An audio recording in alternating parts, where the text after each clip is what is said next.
News Kannada ವಾಹಿನಿಗೆ ಸ್ವಾಗತ. ಗೋಕಾಕ್ ಜಲಪಾತದಲ್ಲಿ ಪ್ರವಾಸಿಗರ ಹುಚ್ಚಾಟ ಮಿತಿ ಮೀರಿದ್ದು ನೀರು ಧುಮ್ಮಿಕ್ಕುವ ಸ್ಥಳದಲ್ಲಿ ನಿಂತು ಸೆಲ್ಫಿ ಕ್ಲಿಕ್ಕಿಸಿಕೊಳ್ಳುತ್ತಿದ್ದಾರೆ. ಇಂದು ವೀಕೆಂಡ್ ಹಿನ್ನೆಲೆ ಗೋಕಾಕ್ ಫಾಲ್ಸ್ಗೆ ಪ್ರವಾಸಿಗರ ದಂಡು ಆಗಮಿಸಿತು. ಈ ವೇಳೆ ಕೆಲವರು ನೀರು ಧುಮ್ಮಿಕ್ಕುವ ತುದಿಯ ಮೇಲೆ ನಿಂತು ಸೆಲ್ಫಿ ಕ್ಲಿಕ್ಕಿಸಿಕೊಂಡು ಹುಚ್ಚಾಟ ಮೆರೆದಿದ್ದಾರೆ. ಒಂದು ಚೂರು ಆಯ ತಪ್ಪಿದ್ರೂ ಕೂಡ ಅಪಾಯ ಕಟ್ಟಿಟ್ಟಾಗುತ್ತೆ. ಮಹಿಳೆಯರು, ಮಕ್ಕಳು ಸೇರಿ ಜಲಪಾತದ ತುದಿಯಲ್ಲಿ ಯುವಕರು ಈ ರೀತಿ ಹುಚ್ಚು ಸಾಹಸ ಮಾಡುತ್ತಿದ್ದಾರೆ.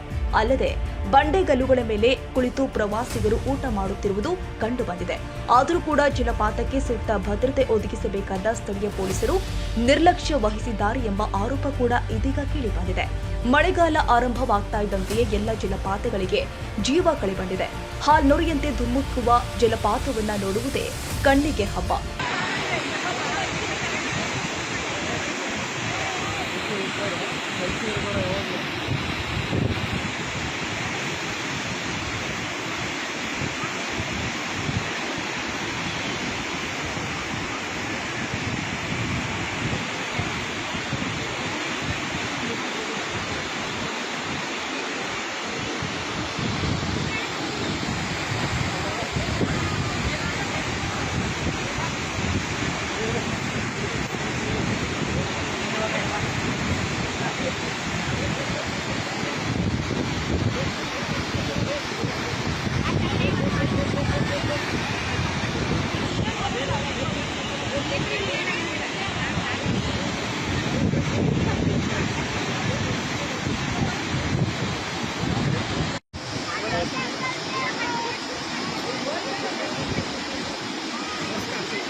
ಈ ಜಲ ವೈಭವ ಕಣ್ತುಂಬಿಕೊಳ್ಳಲು ಪ್ರವಾಸಿಗರ ದಂಡು ಜಲಪಾತಗಳತ್ತ ಬರ್ತಾ ಇದೆ.